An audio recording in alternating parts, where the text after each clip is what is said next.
Hi friends, Ganavi ಕಿಚನ್ಗೆ ಸ್ವಾಗತ. ಇವತ್ತಿನ recipe ಒಂದು ಒಳ್ಳೆ ರೆಸಿಪಿ ಅಂತಾನೆ ಹೇಳ್ಬೋದು. ಯಾವ ರೆಸಿಪಿ ಅಂದರೆ ರಾಗಿ ದೋಸೆ. ಹೇಗೆ ಮಾಡೋದು ನೋಡೋಣ ಬನ್ನಿ. ನೀವೇನಾದರೂ ಇದೆ ಫಸ್ಟ್ ಟೈಮ್ ನಮ್ಮ ಚಾನಲ್ ನೋಡ್ತಿದ್ರೆ ಸಬ್ಸ್ಕ್ರೈಬ್ ಮಾಡ್ಕೊಂಡು ನೋಡಿ. ತಲೆ ಇರೋ ಬೆಲ್ ಬಟನ್ ಕ್ಲಿಕ್ ಮಾಡಿ, ಆಲ್ ಅಂತ ಆಪ್ಷನ್ ಬರುತ್ತೆ, ಆಲ್ ಅಂತ ಕ್ಲಿಕ್ ಮಾಡಿ ನಾವು ಹಾಕೋ ವಿಡಿಯೋ ನೀವೇ ಫಸ್ಟ್ ನೋಡ್ಬೋದು. ಈ ರೆಸಿಪಿ ಇಷ್ಟ ಆದರೆ ಒಂದು ಲೈಕ್ ಕೊಡಿ, ಫ್ರೆಂಡ್ಸು ಫ್ಯಾಮಿಲಿಗೆ ಶೇರ್ ಮಾಡಿ. ಬನ್ನಿ, ಇವಾಗ ಲೇಟ್ ಮಾಡೋದು ಬೇಡ, ರಾಗಿ ದೋಸೆ ಹೇಗೆ ಮಾಡೋದು ನೋಡೋಣ. ಇದ್ರ ಜೊತೆಗೆ ನಾನು ಬೀಟ್ರೋಟ್ ಪಲ್ಯನೂ ಮಾಡಿದ್ದೀನಿ, ಅದನ್ನು ಹೇಗೆ ಮಾಡೋದು ನೋಡೋಣ ಬನ್ನಿ.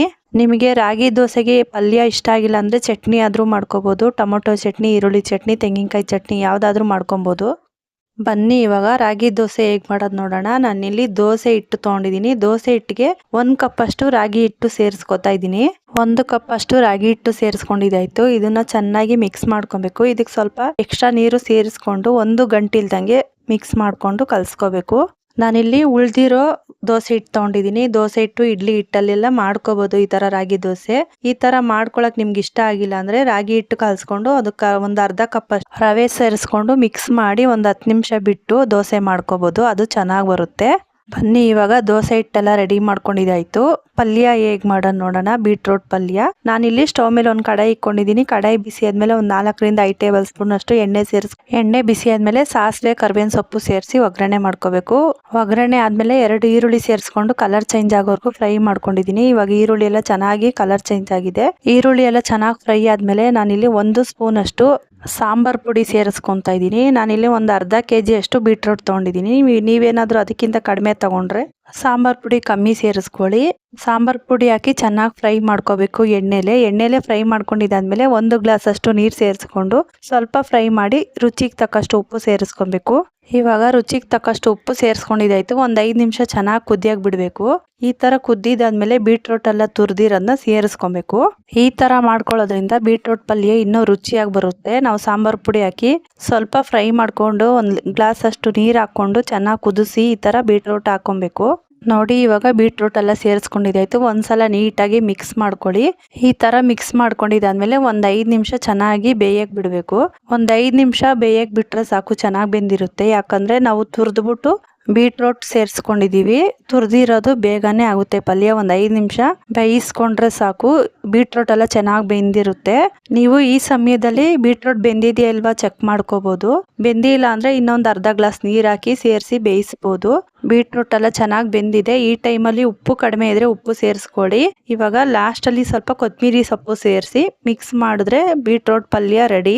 ನೀವು ಈ ತರ ಬೀಟ್ರೂಟ್ ಪಲ್ಯ ಒಂದ್ಸಲ ಟ್ರೈ ಮಾಡಿ ಹೇಗ್ ಬಂತು ಅಂತ ಕಮೆಂಟ್ ಮಾಡಿ. ಈ ರಾಗಿ ದೋಸೆಗಂತೂ ಬೀಟ್ರೂಟ್ ಪಲ್ಯ ಸೂಪರ್ ಆಗಿತ್ತು. ಬೀಟ್ರೂಟ್ ಪಲ್ಯ ರೆಡಿ.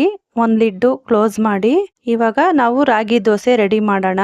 ಸ್ಟವ್ ಮೇಲೆ ಒಂದು ತವ ಇಟ್ಕೊಂಡಿದ್ದೀನಿ. ತವ ಬಿಸಿ ಆದ್ಮೇಲೆ ನಾನು ಒಂದು ಸ್ವಲ್ಪ ತವಕ್ಕೆ ಎಣ್ಣೆ ಸೇರಿಸಿ 1 ಸೌಟಷ್ಟು ದೋಸೆ ಹಿಟ್ಟು ಸೇರಿಸಿ ಈ ತರ ದೋಸೆ ಮಾಡ್ಕೊಬೇಕು. ದೋಸೆ ಮಾಡ್ಕೊಂಡಿದ್ದಾದ್ಮೇಲೆ ಸೈಡಲ್ಲಿ ಎಣ್ಣೆ ಹಾಕಿ ಒಂದು ಲಿಡ್ಡು ಕ್ಲೋಸ್ ಮಾಡಬೇಕು. ಈ ತರ ಲಿಡ್ಡು ಕ್ಲೋಸ್ ಮಾಡಿ ದೋಸೆ ಮಾಡ್ಕೊಳ್ಳೋದ್ರಿಂದ ತುಂಬಾ ಚೆನ್ನಾಗಿರುತ್ತೆ. ಇಲ್ಲಾಂದ್ರೆ ಹಾಗೆ ವೈಟ್ ಕಾಣಿಸ್ತಾ ಇರುತ್ತೆ. ನೋಡಿ ಎಷ್ಟು ಸೂಪರ್ ಆಗಿ ಬಂದಿದೆ ದೋಸೆ.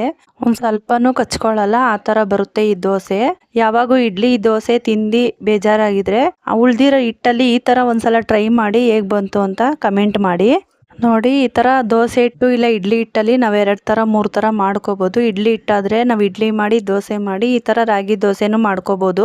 ಇಲ್ಲ ಅಂದ್ರೆ ಬರೀ ದೋಸೆ ಹಿಟ್ಟಲ್ಲಾದ್ರೆ ನಾವು ದೋಸೆ ಮಾಡ್ಕೊಂಡು ಪಡ್ಡು ಮಾಡಿ ಈ ತರ ರಾಗಿ ದೋಸೆನೂ ಮಾಡ್ಕೋಬಹುದು. ಸೂಪರ್ ಆಗಿರುತ್ತೆ, ಈಸಿಯಾಗಿರುತ್ತೆ ಬೆಳಗಿನ ತಿಂಡಿಗೆ. ನೀವೇನಾದ್ರೂ ಬೆಳಗಿನ ತಿಂಡಿಗೆ ಏನ್ ಮಾಡೋದು ಅಂತ ಯೋಚನೆ ಮಾಡ್ತಿದ್ರೆ ಈ ತರ ಒಂದ್ಸಲ ದೋಸೆ ಮಾಡ್ಕೊಳ್ಳಿ. ನಿಮ್ಗೆ ದೋಸೆ ಹಿಟ್ಟಿಲ್ಲ ಅಂದ್ರೂ 2 ಕಪ್ ಅಷ್ಟು ರಾಗಿ ಹಿಟ್ಟು 1 ಕಪ್ ಅಷ್ಟು ರವೆ ಸೇರಿಸಿ ಮಿಕ್ಸ್ ಮಾಡ್ಕೊಂಡು ಒಂದು 5 ರಿಂದ 10 ನಿಮಿಷ ಬಿಟ್ಟು ಉಪ್ಪು ಸೇರಿಸಿ ನೀವು ಈ ತರ ದೋಸೆ ಮಾಡ್ಕೋಬಹುದು. ತುಂಬಾ ಚೆನ್ನಾಗಿ ಬರುತ್ತೆ. ಫ್ರೆಂಡ್ಸ್, ಇದೇ ತರ ನಮ್ಮ ಚಾನಲಲ್ಲಿ ಒಳ್ಳೊಳ್ಳೆ ರೆಸಿಪಿ ಇದೆ. ನಿಮ್ಗೆ ಟೈಮ್ ಇದ್ರೆ ಒಂದ್ಸಲ ಚೆಕ್ ಮಾಡಿ.